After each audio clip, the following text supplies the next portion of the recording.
बिस्मिल्लाहिर्रहमानिर्रहीम। तो आज जो हम लैब करने जा रहे हैं वो हम करेंगे F5 big IP load balancer पर। तो इसकी मैं थ्योरी की ज़्यादा डिटेल्स में नहीं जाऊंगा। मैं आप लोगों को अभी सेटअप के बारे में बता देता हूँ कि हम कैसे अपनी लैब टोपोलॉजी बिल्ड करते हैं, और मैं आपको टोपोलॉजी के बारे में बता देता हूँ। और लोड बैलेंसर का आप लोगों को पता है कि वो जो भी ट्रैफिक आती है उसके पास एक्सटर्नल इंटरफेस वो उसको डिस्ट्रीब्यूट करते हैं, जो भी उसके पास आगे बैक एंड पे सर्वर्स होते हैं। अब हमारे पास F5 बिग आईपी है लोड बैलेंसर जो क्या है।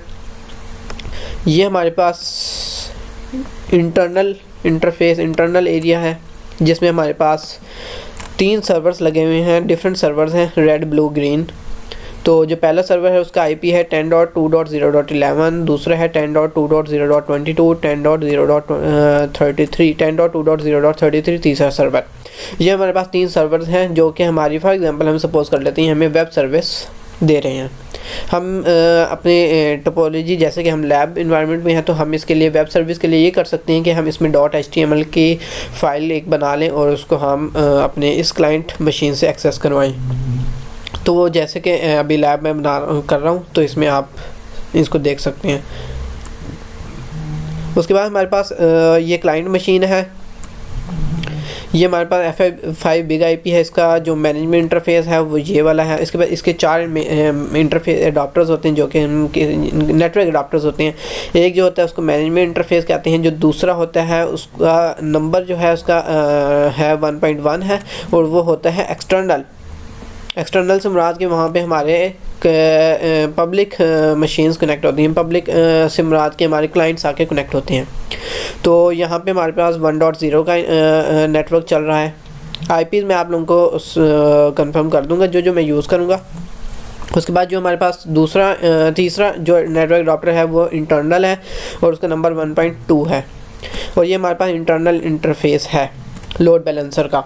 उसके बाद जो चौथा नेटवर्क अडाप्टर है उसका है नंबर 1.3, और उसको हम कहते हैं हाई अवेलेबिलिटी के लिए होता है कि अगर फॉर एग्जांपल हमारे पास यहाँ पे एक और F5 बिग आईपी है तो हम उसको आपस में कनेक्ट करवा के रिडंडेंसी प्रोवाइड कर सकते हैं कि अगर हमारा एक F5 big IP load balancer जो है वो डाउन में हो जाए तो दूसरे से हमारी ट्रैफिक जो है वो डिस्ट्रीब्यूट होती रहे। तो हम अगली स्लाइड पे चलते हैं। ये यहाँ पे नेटवर्क अडाप्टर्स की डिटेल्स दी हुई हैं कि हमने उनको कैसे यूज़ करना है।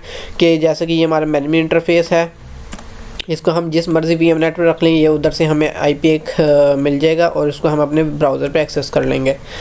उसके अलावा ये आईपीज़ अभी इनको मैं नहीं देख रहा क्योंकि मैंने जो अपनी टोपोलॉजी में जो यूज़ किया आईपी वो दूसरे हैं।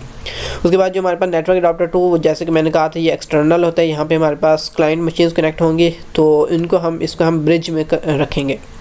जो हमारा नेटवर्क अडाप्टर 3, अब यहाँ पे ब्रिज पे अब मैं एक चीज़ कंफर्म कर दूँ कि ये हमारा जो इंटरफेस है ये हमारा ब्रिज पे होगा, और ये वाला जो क्लाइंट मशीन होगी इसको भी हम ब्रिज में ही रखेंगे।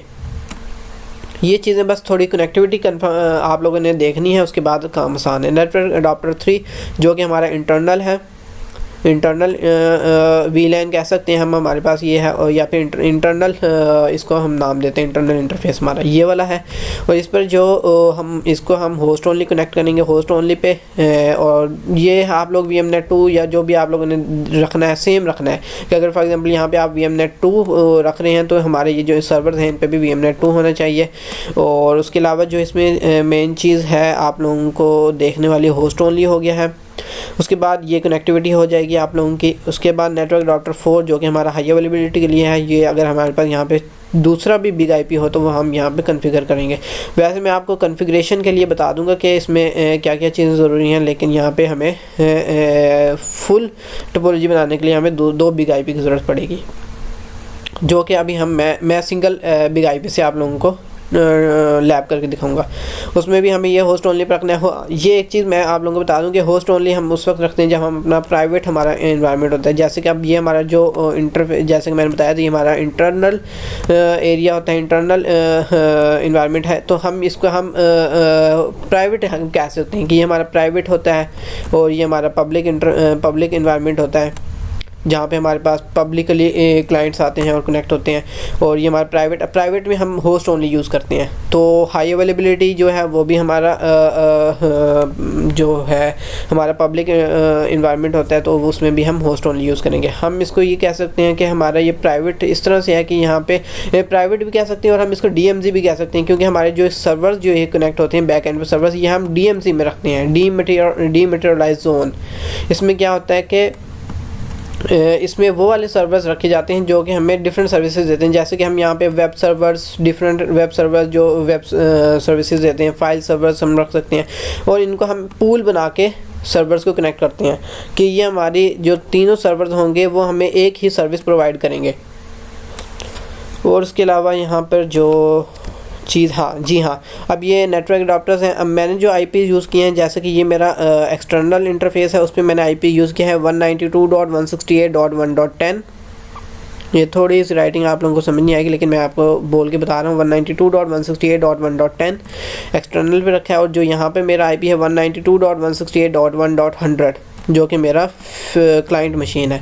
और जो मेरा ये इंटरनल इंटरफेस है 10.2.0.1 IP है। ये मेरे सर्वर्स के IP हैं, वेब सर्वर्स हैं मेरे ये 3, 10.2.0.11, 10.0.22, 10.2.0.33, ये 3 मेरे पास सर्वर्स हैं। आप यहाँ पे इनको नॉर्मल सर्वर जो कि हमारे पास विंडोज सर्वर 2012, 16, 19, ये सर्वर्स भी आप कनेक्ट कर सकते हैं। लेकिन यहाँ पे जो लैब में मेरे पास सर्वर्स होंगे वो मेरे पास लाइनक्स सर्वर्स होंगे, तो आप लोग वो भी यूज़ कर सकते हैं।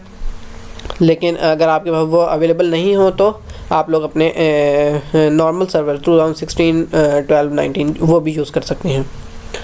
उसके अलावा हाई अवेलेबिलिटी इंटरफेस पे जो IP होगा वो है 10.3.0.1। तो ये फ्लोटिंग IP भी कॉन्फ़िगर करने पड़ेंगे हम, वो मैं आप लोगों को साथ साथ टोपोलॉजी जब बना रहे होंगे तब मैं आप लोगों को बता दूंगा।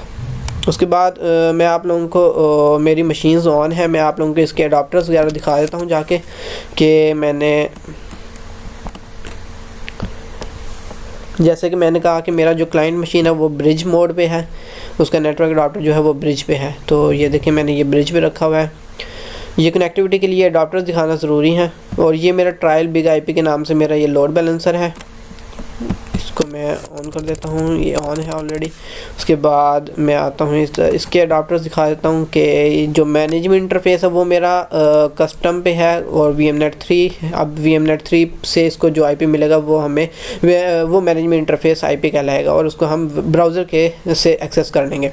उसके बाद जो नेटवर्क अडाप्टर 2 है वो ब्रिज मोड पे है। ब्रिज मोड पे क्यों है? क्योंकि ये मेरा एक्सटर्नल इंटरफेस था। एक्सटर्नल से मुराद कि हमारा वहाँ पे क्लाइंट मशीन कनेक्ट होगी, पब्लिक इन्वायरमेंट है। उसके बाद जो नेटवर्क अडाप्टर 3 वो मेरा custom VMNet 2 host only pay है। होस्ट ओनली क्यों है? जैसे कि मैंने बताया था कि ये हमारा इंटरनल इंटरफेस है, और इंटरनल पे कौन कनेक्ट होते हैं? हमारे वेब सर्वर्स कनेक्ट होते हैं, और वेब सर्वर्स हमारे होस्ट ओनली मोड में होंगे कि वो हमारा एक प्राइवेट इन्वायरमेंट होगा। उसके बाद नेटवर्क अडाप्टर 4 ये हमारा ब्रिज मोड पे है। ब्रिज मोड से मुराद ये है कि हमारा यहाँ पर ये हाई अवेलेबिलिटी के लिए यूज़ होता है कि हमारा अगर दूसरा बिग IP भी हो तो हम उसको हाईली अवेलेबल बनाने के लिए हम इसको इंटरफेस को अडाप्टर को यूज़ करते हैं। तो इनकी कॉन्फ़िगरेशन करने के लिए मैं आप लोगों को सर्वर्स भी दिखा देता हूँ। ये मेरे पास एक सर्वर है, और ये मेरे पास लाइनक्स के सर्वर्स हैं। आप इनको, जैसे कि मैंने बताया कि आप दूसरे सर्वर्स भी यूज़ कर सकते हैं, और इसका मैं अडाप्टर आपको दिखा देता हूँ। ये मेरा होगा VMNet 2। जैसे कि मैंने कहा था कि इंटरनल ये मेरे जो VMNet 2 है यहाँ पर, और ये जो मेरा जो ट्रायल बिग IP के नाम से मेरा जो लोड बैलेंसर है, इसका जो इंटरनल अडाप्टर था वो भी मेरा VMNet 2 पे था। बस ये आप लोगों को थोड़ा सा ध्यान रखना है, उसके बाद हमारा काम आसान हो जाएगा। हमारी सेटिंग्स में जाता हूँ, इसमें भी VMNet 2 है क्योंकि ये हमारा एक ही जगह पर पूल ऑफ सर्वर्स रखे हुए हैं। सर्वर्स को हमने पूल किया हुआ है एक ही जगह पर। उसके अलावा ये भी VMNet 2 के साथ कनेक्ट हैं ताकि ये हमारे एक ही नेटवर्क से सबनेट मिले, इनको एक ही सबनेट में से उनको IP मिल जाए। तो अब मैं आता हूँ अपने लॉगिन करता हूँ अपने लोड बैलेंसर को, एडमिन, और पासवर्ड रखता हूँ। उसके बाद अब ये देखें, ये मैंने इधर तक इस वाले इंटरफेस, ये जो मेरे पास कंसोल खुली है, ये मैंने लास्ट जो वीडियो बनाई थी वो भी मेरी यहाँ तक बनाई थी कि उसमें हमने लाइसेंस और इंस्टॉलेशन ऑफ लोड बैलेंसर की थी। अब ये उधर से ही आगे कंटिन्यू कर रहे हैं। उसके बाद मैं आप लोगों को सबसे पहले आईपीस दिखा देता हूँ कि मेरे पास जो विंडो 10 है, अब फॉर एग्ज़ाम्पल ये मेरे पास है। मैंने जैसे कि बताया कि ये मेरी जो क्लाइंट मशीन है, इस पर मेरा आईपी है 192.168.1.100।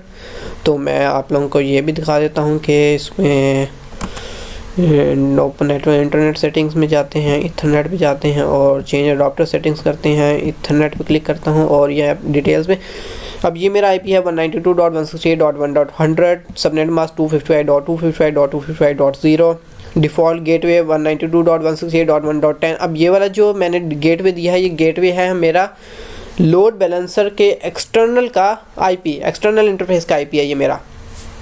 आप लोगों को मैंने जैसे कहा कि आप लोगों ने टोपोलॉजी को सामने रखना है कि जो मेरा अब फिज़िकल मशीन पे बैठ के, ये जो मेरा क्लाइंट मशीन है, इधर बैठ के मेरा जो डिफ़ॉल्ट गेटवे बनेगा वो होगा 192.168.1.10, जो कि मेरे लोड बैलेंसर का एक्सटर्नल का आईपी है, एक्सटर्नल इंटरफेस का। तो डीएनएस भी हमने वही दे दिया है और क्लोज़ करते हैं। उसके बाद मैं आप लोगों को जैसे कि मैंने कहा है कि ये मेरे पास अब लाइनक्स सर्वर हैं, तो मैं इनके भी आपको आईपी दिखा देता हूँ। रूट और पासवर्ड भी रूट है, इथरनेट 0। जो आईपी है मेरा 10.2.0.11, सबनेट मास्क 255.255.255.0, गेटवे 10.2.0.1। अब ये वाला जो मेरा गेटवे है, जैसे कि अब ये मेरा जो गेटवे पे जो आईपी दिया है, ये मेरा है लोड बैलेंसर के इंटरनल इंटरफेस का आईपी, वो हमारे सर्वर का गेटवे है। अगर आप लोगों ने इधर कोई चेंजेस की हैं तो उसके बाद आप एक्टिव स्टैटिक पे क्लिक करेंगे तो ये आपकी सेटिंग सेव हो जाएंगे। उसके बाद इसको आप क्लोज़ कर दें, क्योंकि हमने यहाँ पर आईपी ही देने हैं। और मैं ये बता दूं कि ये मेरे वेब सर्वर हैं और यहाँ पे मेरे पास वेबसाइट्स में डिफरेंट HTML पेजेस पड़े हैं, तो हम इनको एक्सेस करेंगे। आप लोग कोई HTML पेज अपनी तरफ से बना लें, अगर आपके पास नहीं बना हुआ तो अब मैं दूसरे सर्वर पर आता हूँ और इसका आईपी मैं आप लोगों को बता देता हूँ, दिखा देता हूँ। इथरनेट 0 पे आते हैं, इसका आईपी है 10.2.0.22, सबनेट मास्क 255.255.255.0, गेटवे जैसे कि मैंने कहा कि ये अब 10.2.0.1 लोड बैलेंसर के इंटरनल इंटरफेस का आईपी है। आप लोगों ने चेंजेस किए हैं तो आप एक्टिव स्टैटिक पे क्लिक करके उनको सेव कर लें और एग्ज़िट हो जाते हैं हम यहाँ पर। इसमें भी मेरे पास उसी तरह ही डिफरेंट HTML के पेजेस पड़े हुए हैं। अब मैं आता हूँ अपने लास्ट जो सर्वर है, जैसे कि मैंने कहा 3 सर्वर मेरे पास लगे हुए हैं, तो ब्लू सर्वर पे आता हूँ। रूट डिफ़ॉल्ट यूज़र नेम भी रूट है और पासवर्ड भी रूट है। उसके बाद मैं इथरनेट 0 इंटरफेस पे आता हूँ। ये मेरा आईपी है 10.2.0.33। नेट मास्क मेरा क्या है 255.255.255.0 और जो गेटवे है ये है 10.2.0.1 जो कि मेरे लोड बैलेंसर के इंटरनल इंटरफेस का आईपी है। तो अब हम अपने उस पे आते हैं लोड बैलेंसर पर। अब लोड बैलेंसर की कॉन्फ़िगरेशन करते हैं। उसके लिए हम जैसे कि यहाँ तक हम पहुँच गए थे, उसके बाद नेक्स्ट करना है। रिसोर्स प्रोविजनिंग में आएंगे हम। अब ये है कि ये 2-3 कुछ शुरू की कॉन्फ़िगरेशन हैं जो कि आप लोगों ने ध्यान से करनी है ताकि आप लोगों को आगे कोई प्रॉब्लम वगैरह ना आए। उसके बाद होस्ट नेम आपने कोई भी देना है दे दें। uzair.com के नाम से मैंने होस्ट नेम इसको दे दिया है। ओके, टाइम जोन को भी ये रहने दें। पासवर्ड अगर आपने रखना है तो यहाँ पे पासवर्ड रख देते हैं हम।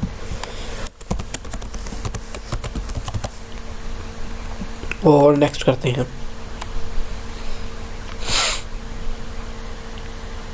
उसके बाद आता है हमारा नेटवर्क। उसके बाद में नेक्स्ट करते हैं। इसमें कोई चेंजिंग वगैरह नहीं करनी हमने। रिडंडेंसी पे भी नेक्स्ट करते हैं हम। और अब हाँ जी हाँ, अब ये हमारा इंटरनल नेटवर्क। अब मैंने जैसे कि कहा है आप लोगों को कि ये कॉन्फ़िगरेशन आप लोगों ने सामने रखनी है। अब मेरा जो इंटरनल इंटरफेस है वो मेरा ये वाला है, और इस पर मेरा आईपी क्या है 10.2.0.1। अब मैं यहाँ पर जो सेल्फ़ आईपी है वो है 10.2.0.1, जैसे कि मैंने ये कॉन्फ़िगरेशन की हुई थी तो वो हमें वैसे ही शो कर रहा है। अब फ्लोटिंग आईपी क्या होता है? अब फ्लोटिंग आईपी ये होता है कि हमारा अगर फॉर एग्जांपल ये वाला इंटरफेस डाउन हो जाता है तो हमारा फ्लोटिंग आईपी के दूसरे आईपी से वो एक्सेस हो जाएगा। अब जैसे कि हम यहाँ पे हम अगर फॉर एग्जांपल के अगर फ्लोटिंग आईपी नहीं देते तो वो हमें यहाँ से आगे जाने नहीं देगा। अगर आप उसके बाद हम ट्राई कर लेते हैं कि वो जाने देता है कि नहीं, वरना हम यहाँ पर 10.2.0.2 रख देंगे। अब हम वीलैन नेम इंटरनल हो गया, वीलैन टैग आईडी फॉर एग्जांपल मैं 10 दे देता हूँ, और 1.2 इंटरनल का है इंटरफेस, ये आप लोगों ने याद रखने हैं। अनटैग्ड कर देते हैं, टैगिंग की कोई ज़रूरत नहीं है, ऐड किया और नेक्स्ट करते हैं। अब वो कह रहे हैं ये वाली फील्ड रिक्वायर है। अब रिक्वायर है तो हम फॉर एग्जांपल हम जैसे कभी लैब कर रहे हैं तो हम इसको डिफ़ॉल्ट पे जाने देते हैं, नेक्स्ट किया। उसके बाद हमारे पास एक्सटर्नल आएगा, एक्सटर्नल नेटवर्क, और एक्सटर्नल का आईपी मेरे पास चल रहा है 192.168.1.10। मैं इसको थोड़ा सेट कर दूँ, 10 हो जाएगा। नेट मास्क ये होगा, जैसे कि मैं आप लोगों को यहाँ पे दिखा भी देता हूँ कि मेरा जो इंटरफेस पे यहाँ पे जो आईपी है वो है 192.168.1.10। Default gateway 192.168.1.1। यहाँ से हम बैठ के जो अब फॉर एग्जांपल मैं यहाँ पे बैठा हुआ हूँ तो इधर से जो गेटवे बनेगा वो इस वाली क्लाइंट मशीन का आईपी बनेगा जो कि है 192.168.1.100। तो यहाँ पे बल्कि 1 के बजाय 100 करना पड़ेगा हमें, 100। फ्लोटिंग आईपी आप 192.168.1.2 दे दें, इसको अभी ख़ास ज़रूरत नहीं है, डाउन नन कर देते हैं। वीलैन टैग में 20 दे दें आप। उसके अलावा वीलैन इंटरफेस, अब ये एक्सटर्नल पे हमारा जो इंटरफेस चलता है वो है 1.1, और टैगिंग अनटैगिंग जान देते हैं हम, और ऐड किया हमने, नेक्स्ट करते हैं। ये HA, अब जैसे कि मैंने कहा था कि हमारे पास 4 अडाप्टर्स होते हैं, मैनेजमेंट, इंटरनल, एक्सटर्नल और HA। अब ये HA की कॉन्फ़िगरेशन है। HA के लिए मैंने जो आईपी रखा हुआ है 10.3.0.1 का है, तो मैं यहाँ पे 10.3.0.1 दे देता हूँ, और नेट मास्क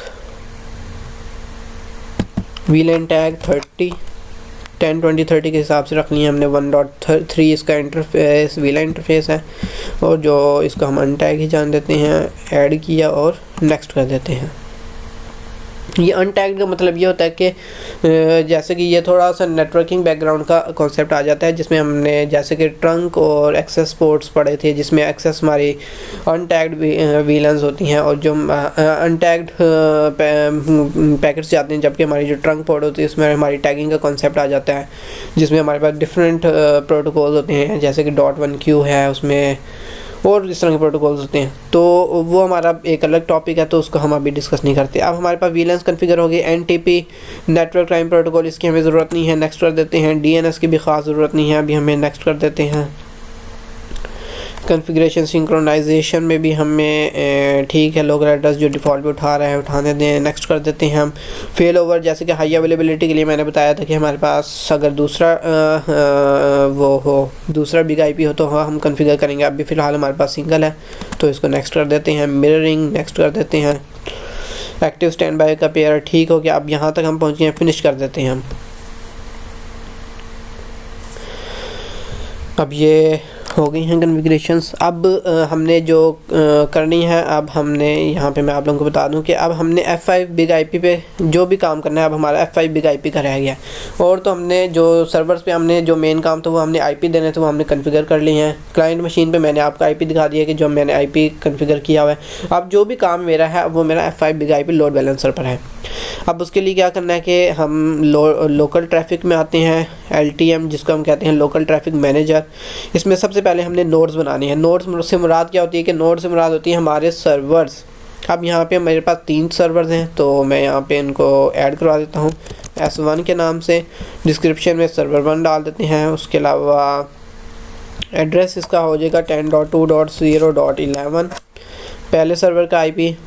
और हेल्थ मॉनिटर हम अभी डिफ़ॉल्ट रहने देते हैं, ठीक है। रेशियो वी कनेक्शन, ठीक है, फिनिश कर देते हैं।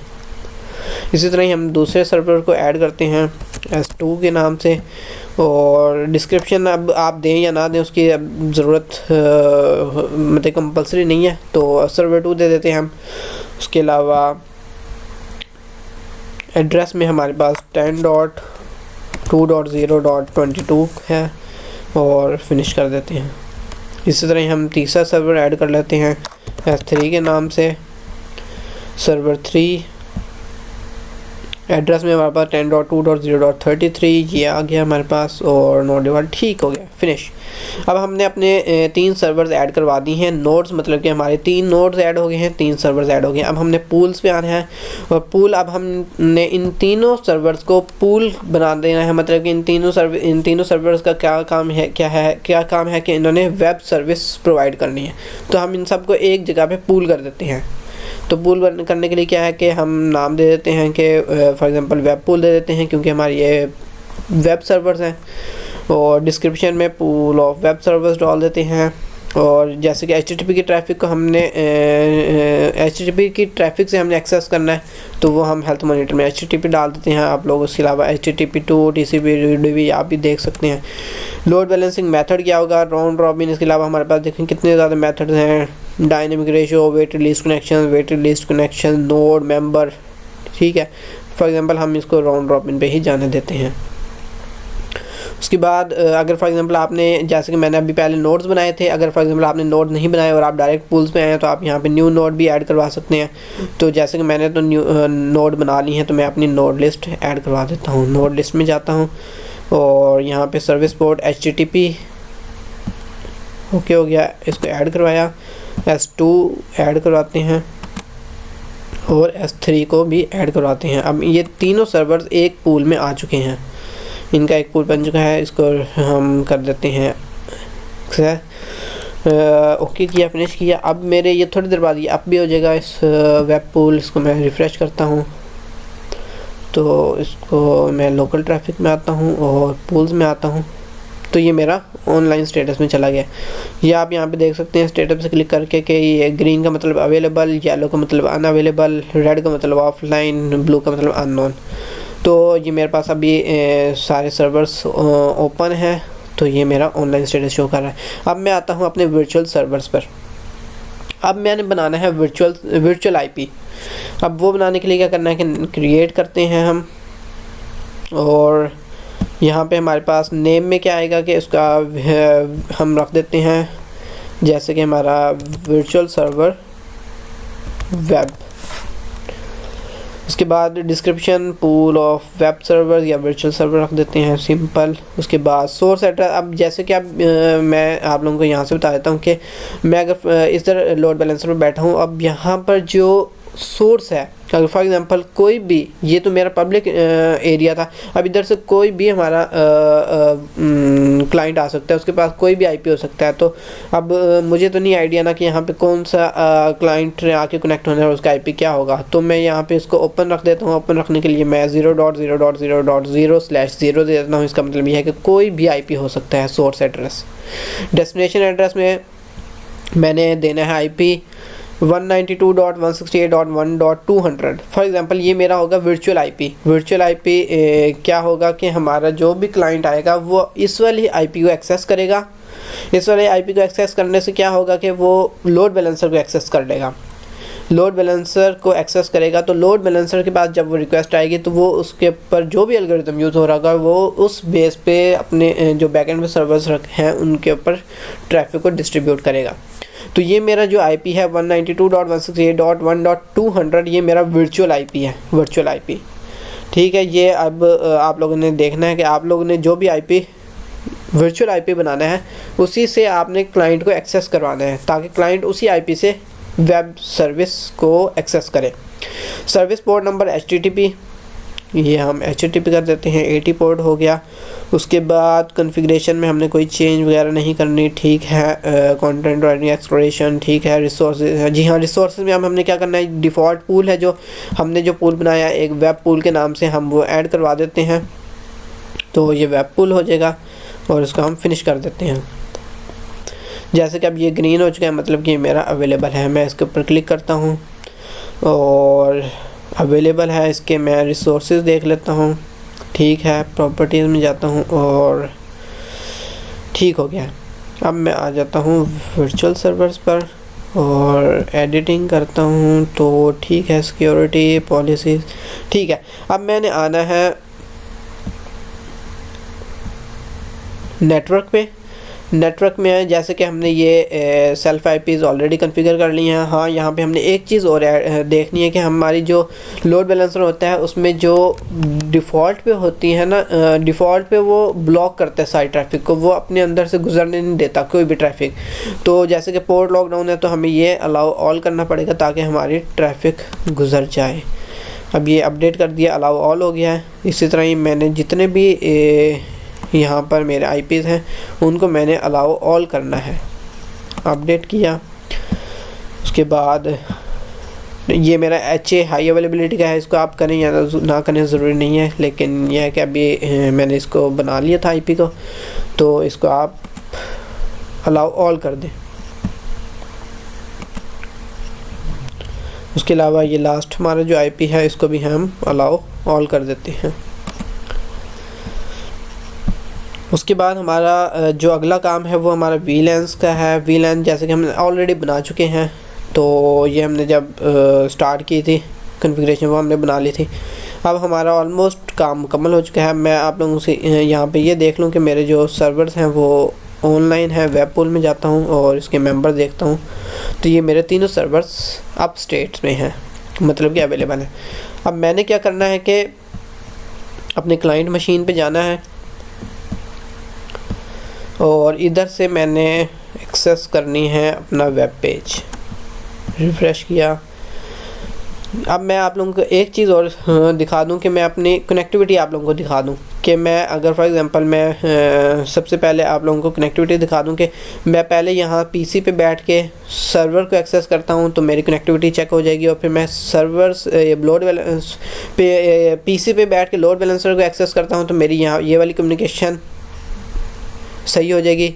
पिंग के रिप्लाई आने से पता चल जाएगा। उसके बाद जो लोड बैलेंसर पे बैठ के मैं इन सर्वर्स को पिंग करूँगा तो मेरे यहाँ से भी कम्युनिकेशन का पता चल जाएगा।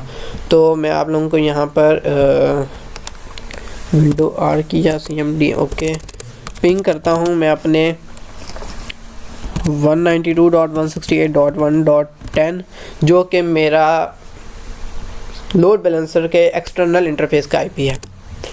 तो ये मेरा पिंग हो रहा है, कंट्रोल C किया। मैं अपने वर्चुअल IP को भी कर देता हूँ जो कि मेरा 1.200 रखा था, तो वो भी मेरा पिंग हो रहा है। मतलब कि मैं आप लोगों को साथ साथ क्लियर करते जाऊँ कि मेरा जो इस क्लाइंट से लेके इस लोड बैलेंसर तक इतनी कम्युनिकेशन और कनेक्टिविटी हो चुकी है। अब मैंने देखना है कि मेरा ये क्या कि मेरे लोड बैलेंसर और सर्वर्स आपस में कनेक्ट हैं, तो उसको मैं चेक कर लेता हूँ।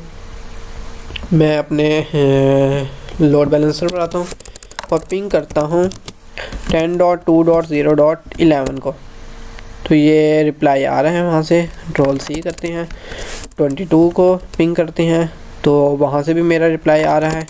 उसके बाद 33 को पिंग करते हैं तो वो भी रिप्लाई आ रहा है। मतलब कि मेरी कम्युनिकेशन और कनेक्टिविटी हो चुकी है। अब मैं अपने क्लाइंट मशीन पे आता हूँ और मैं आप लोगों को वो वेब पेज एक्सेस करवाता हूँ, करने की कोशिश करते हैं। वो क्या होगा कि http:/192. अब यहाँ पे जो हमने IP रखना है वो होगा हमारा वर्चुअल IP। तो ये मेरा रेड सर्वर ने रिप्लाई किया है। अब मैं आपको यहाँ से दिखा दूँ, इसको यूँ करते हैं।